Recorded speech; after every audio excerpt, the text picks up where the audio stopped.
ನಮಸ್ಕಾರ ಸ್ನೇಹಿತರೆ, ನಿಮ್ಮ ಹೈಸ್ಕೂಲ್ಗೆ ಸ್ವಾಗತ. ದರ್ಶನ್ ಅವರ ಪ್ರಕರಣ ಮತ್ತೆ ಮುನ್ನೆಲೆಗೆ ಬಂದಿದೆ.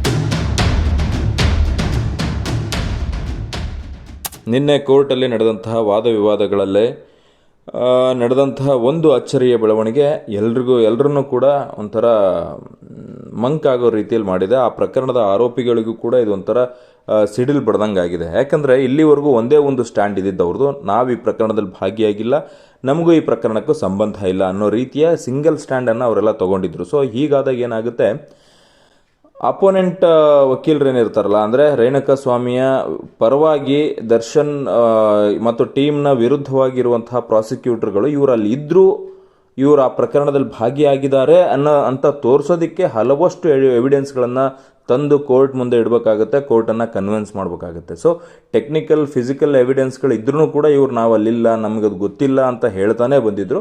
ಅವರು ಅತಿಯಾದಂತಹ ಸಾಕ್ಷಿಗಳನ್ನೆಲ್ಲ ಸಂಗ್ರಹ ಮಾಡ್ತಾನೆ ಇದ್ರು, ಐ ವಿಟ್ನೆಸ್ಗಳನ್ನು ಸಂಗ್ರಹ ಮಾಡ್ತಾನೆ ಇದ್ರು.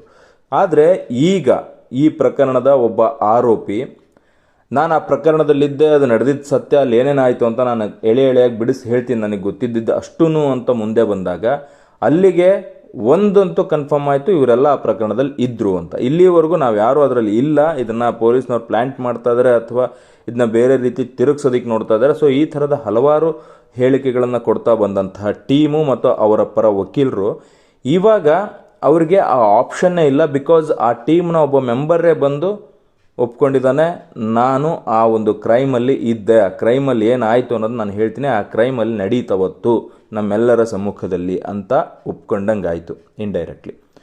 ಸೊ ಇದು ಏನು ಆ ಒಂದು ದರ್ಶನ್ ಟೀಮ್ನ ಆಪೋನೆಂಟ್ ಲಾಯರ್ ಇದ್ರಲ್ಲ, ಅವ್ರಿಗೆ ಇನ್ಮೇಲೆ ಕೆಲಸ ಕಡಿಮೆ ಆಗ್ತಾ ಹೋಗುತ್ತೆ. ಇನ್ಮೇಲೆ ಏನಿದ್ರು ಡೈರೆಕ್ಟ್ ಹಿಯರಿಂಗ್ಗಳನ್ನು ಅವರು ಪ್ರಾರಂಭ ಮಾಡಬಹುದು. ಸೊ ಇದರಿಂದ ದರ್ಶನ್ ಮತ್ತು ಟೀಮ್ಗೆ ಒಂದು ಕಂಟಕ ಎದುರಾಗುತ್ತೆ ಅನ್ನುವಂತಹ ಪರಿಸ್ಥಿತಿ ಬಂದಿದೆ. ಬಿಕಾಸ್ ಇಲ್ಲೇನಾಗುತ್ತೆ, ಮಾಫಿ ಸಾಕ್ಷಿ ಅಂದಾಗ ಇಲ್ಲಿ ಅಪೋನೆಂಟ್ ಲಾಯರ್ಗಳಿಗೆ, ದರ್ಶನ್ ಟೀಮ್ನ ಅಪೋನೆಂಟ್ ಲಾಯರ್ಗಳಿಗೆ ಕೆಲಸ ಕಡಿಮೆ ಆಗುತ್ತೆ. ಸೊ ಇವನು ಈಗ ಬಂದಿರುವಂತಹ ಪ್ರದೋಷ್ ಅನ್ನುವಂಥ ವ್ಯಕ್ತಿ ಏನಿದಾನಲ್ಲ, ಮಾಫಿ ಸಾಕ್ಷಿಯಾಗಿ ಬರ್ತಾ ಇರೋನು, ಇವ್ರು ಮೊದಲಿಂದನೂ ಒಂದೇ ಗುಟ್ಟಲ್ಲಿದ್ದರು. ಆದರೆ ಯಾವಾಗ ಪ್ರಕರಣ ವಿವಿಧ ರೀತಿಯ ಮಜಲುಗಳನ್ನು ತಗೊಂಡು ನಾವು ಬೇಗ ಹೊರಗೆ ಬರೋಕ್ಕಾಗಲ್ಲ ಅಂತ ಗೊತ್ತಾಯಿತು, ಯಾವುದೇ ಕೋರ್ಟ್ಗೆ ಹೋದ್ರೂ ನಮಗೆ ಸಾಕ್ಷಿಗಳು ಅಥವಾ ಇನ್ನೊಂದು ಎವಿಡೆನ್ಸ್ಗಳು ತುಂಬ ಸ್ಟ್ರಾಂಗ್ ಇರೋದ್ರಿಂದ, ಆಮೇಲೆ ಈ ಒಂದು ಪ್ರಕರಣದ ಪ್ರಮುಖ ಆರೋಪಿ ಏನಿದಾನಲ್ಲ ಅವರು ತುಂಬ ಪ್ರಭಾವಿಗಳಾಗಿರೋದ್ರಿಂದ ನಮ್ಮನ್ನು ಯಾರನ್ನೂ ಹೊರಗೆ ಬಿಡಲ್ಲ ಅನ್ನೋದು ಗೊತ್ತಾಯಿತು. ಸೊ ಆದಷ್ಟು ಶಿಕ್ಷೆಯನ್ನು ಕಡಿಮೆ ಮಾಡ್ಕೊಂಬಿಡೋಣ, ಈ ಪ್ರಕರಣದಿಂದ ಹೊರಗೆ ಬರೋಕ್ಕಂತೂ ಸಾಧ್ಯ ಇಲ್ಲ ಅನ್ನುವಂಥ ಒಂದು ಮನವರಿಕೆ ಅವನಿಗಾಗಿರಬಹುದು ಅಥವಾ ಅವನ ಲಾಯರ್ಗಳು ಅವನಿಗೆ ಮಾಡಿಸಿರಬಹುದು. ಸೊ ಆಮೇಲೆ ಈ ಪ್ರಮುಖ ಆರೋಪಿಯನ್ನು ನಂಬಿಕೊಂಡು ನಾವು ಏನೇನೆಲ್ಲ ಕೃತ್ಯಗಳನ್ನು ಎಸಗಿದ್ವೋ ಆ ವ್ಯಕ್ತಿ ಇವಾಗ ನಮಗೆ ಕೈ ಬಿಟ್ಟಿದ್ದಾನೆ, ನಮ್ಮ ಖರ್ಚು ವೆಚ್ಚಗಳನ್ನು ನಾವೇ ಭರಿಸಬೇಕಾಗಿದೆ, ಅದು ತುಂಬ ಬರ್ಡನ್ ಆಗ್ತಿದೆ ಫ್ಯಾಮಿಲಿಗೆ ಅಂತ ಅನಿಸಿರಬಹುದು. ಸೊ ಈ ಎಲ್ಲ ಕಾರಣಗಳಿಂದ ಅವನು ಇವತ್ತು ಬಂದು ನಾನೊಬ್ಬ ಅಪ್ರೂವರ್ ಆಗ್ತೀನಿ ಅಂತ ಹೇಳ್ಕೊಂಡಿದ್ದಾನೆ.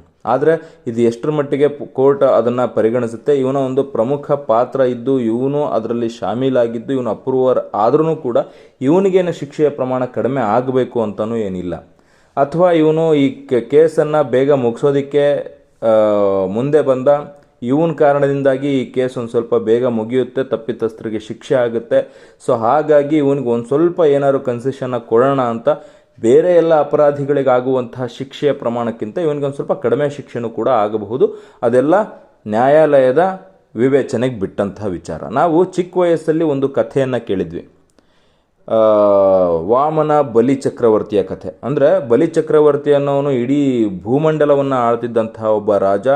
ಹಣಕಾಸು, ಇನ್ನೊಂದು ಮತ್ತೊಂದು ಅಧಿಕಾರ, ಈ ಎಲ್ಲದರಲ್ಲೂ ಕೂಡ ತನ್ನನ್ನು ಪಳಗಿಸೋವಂಥ ವ್ಯಕ್ತಿ ಯಾರೂ ಇಲ್ಲ ಅನ್ನೋ ರೀತಿಯಲ್ಲಿ ಮೆರೆತಿದ್ದಂಥವನು.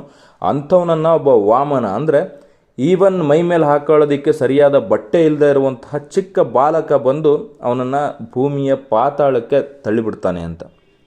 ಇದೆಲ್ಲ ಆಗಕ್ಕೆ ಸಾಧ್ಯನಾ? ಈ ಥರ ಅಧಿಕಾರಶಾಹಿಗಳು, ಈ ಥರ ದೊಡ್ಡ ದೊಡ್ಡ ವ್ಯಕ್ತಿಗಳನ್ನು ನಾವು ತುಳಿಯೋದಕ್ಕೆ ಸಾಧ್ಯನಾ ಅನ್ನೋದನ್ನು ನಾವು ಯೋಚನೆ ಮಾಡ್ತಾಯಿದ್ವಿ. ಅದು ಅವಾಗ ಲಿಂಕ್ ಆಗ್ತಾ ಇರಲಿಲ್ಲ. ಇವಾಗ ದರ್ಶನ್ ಪ್ರಕರಣದಲ್ಲಿ ಇದು ಸಿಂಕ್ ಆಗ್ತಾ ಇದೆ. ಯಾಕೆ ಅಂದರೆ ನೋಡಿ, ಎಲ್ಲೋ ಇದ್ದಂಥ ರೇಣುಕಾಸ್ವಾಮಿ, ಅವನಿಗೇನು ಒಂದು ಬ್ಯಾಕ್ಗ್ರೌಂಡ್ ಇಲ್ಲ, ದಿನಕ್ಕೆ ಏನು ತಿಂಗಳಿಗೆ ಒಂದು 15-20 ಸಾವಿರಕ್ಕೆ ಸಂಬಳಕ್ಕೆ ಕೆಲಸ ಮಾಡ್ತಿದ್ದಂತಹ ವ್ಯಕ್ತಿ. ಇನ್ನೆಲ್ಲೋ ಇದ್ದಂತಹ ದರ್ಶನ್ನು ನೂರಾರು ಕೋಟಿಯ ಒಡೆಯ. ಒಂದು ಫಿಲಮ್ ಮಾಡಿದ್ರೆ 20-22 ಕೋಟಿ ಸಂಭಾವನೆ ತಗೊಳ್ತಿದ್ದಂತಹ ವ್ಯಕ್ತಿ, ವರ್ಷಕ್ಕೆ 1-2 ಸಿನಿಮಾಗಳನ್ನು ಮಾಡಿಕೊಂಡಿದ್ದಂಥ ವ್ಯಕ್ತಿ, ರಾಜಕೀಯವಾಗಿ ಪ್ರಬಲವಿದ್ದಂಥ ವ್ಯಕ್ತಿ, ಹಣಕಾಸಿನಲ್ಲಿ ಪ್ರಬಲವಾಗಿದ್ದಂಥ ವ್ಯಕ್ತಿ, ಸಮಾಜದ ಮುನ್ನೆಲೆಯಲ್ಲಿ ಹಲವಷ್ಟು ಫ್ಯಾನ್ ಬೇಸ್ಗಳನ್ನು ಹೊಂದಿ ಲಕ್ಷಾಂತರ ಅಭಿಮಾನಿಗಳನ್ನು ಹೊಂದಿದಂಥ ವ್ಯಕ್ತಿ. ಕರ್ನಾಟಕದ ಮೂಲೆ ಮೂಲೆಯಲ್ಲೂ ಅವನ ಅಭಿಮಾನಿಗಳಿದ್ದರು, ಅಭಿಮಾನಿ ಸಂಘಗಳಿತ್ತು. ಇಷ್ಟೆಲ್ಲ ಪ್ರಭಾವಿ ಇರುವಂಥ ವ್ಯಕ್ತಿಯನ್ನು ಈ ಕೇಸು ಓಪನ್ ಆಗಿ ಇದರಲ್ಲಿ ದರ್ಶನ್ ಇದ್ದಾರೆ ಅಂತ ಗೊತ್ತಾದಾಗಲೂ ಕೂಡ ಯಾರೂ ನಂಬಿರಲಿಕ್ಕಿಲ್ಲ. ಮೋಸ್ಟ್ಲಿ ದರ್ಶನ್ನ ಒಳಗಾಕ್ಬಿಡ್ತಾರೆ, ಇಷ್ಟು ದಿನ ಇಟ್ಬಿಡ್ತಾರೆ ಅಂತ ಎಲ್ಲರೂ ಅಂದ್ಕೊಂಡಿದ್ದು. ದುಡ್ಡಿರೋ ವ್ಯಕ್ತಿಗಳಿಗೂ ಹೊರಗೆ ಬಂದುಬಿಡ್ತಾರೆ, ಅವ್ರನ್ನ ದರ್ಶನ ಕಟ್ಟಾಕೋಕ್ಕಾಗುತ್ತಾ, ಹಾಗೆ ಹಿಂಗೆ ಅಂತ ಮಾತಾಡಿದ್ದನ್ನ ನಾವೆಲ್ಲ ಕೇಳಿರ್ತೀವಿ. ಸೊ ಅಂಥ ವ್ಯಕ್ತಿಯನ್ನು ಕೂಡ ಇವತ್ತು ಒಂಥರ ಉಸಿರಾಟಕ್ಕೂ ಕೂಡ ತೊಂದರೆ ಆಗಂಗಿದೆ, ಅಥವಾ ಒಂದು ಮೂಲಭೂತ ಸೌಕರ್ಯ ಕೇಳೋದಕ್ಕೆ ಪರದಾಡುವಂಥ ಸ್ಥಿತಿ ಬಂದಿದೆ. ಎಷ್ಟೇ ದುಡ್ಡಿದ್ರೂ, ಏನೇ ಅಧಿಕಾರ, ಏನೇ ಫ್ಯಾನ್ಸ್ ಇದ್ರೂ ಕೂಡ ಯಾವುದು ಇವತ್ತು ಹೆಲ್ಪ್ ಆಗ್ತಾ ಇಲ್ಲ.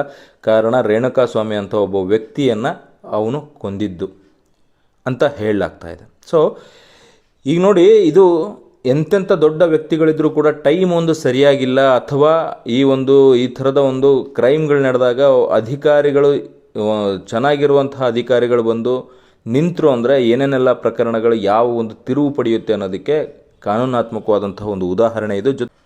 ಮುಂದೇನಾಗುತ್ತೋ ನೋಡೋಣ. Thank you.